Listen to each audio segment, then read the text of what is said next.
Does Flex Seal work on concrete? In a word, I'm going to say no. If you are trying to seal concrete with Flex Seal, you're probably trying to seal a crack or a fissure or prevent water ingress into some sort of imperfection in the concrete.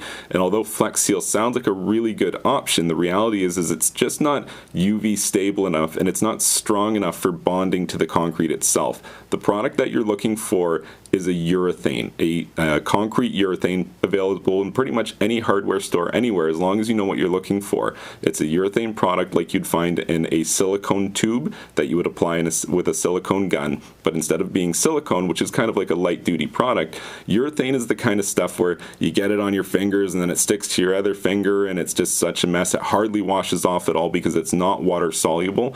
That's the stuff that you're looking for, and that's what you're going to be able to seal concrete cracks with. If you found this information helpful, please be sure to like this video and subscribe to my YouTube channel. And you can check out my website, swimmingpoolsteve.com.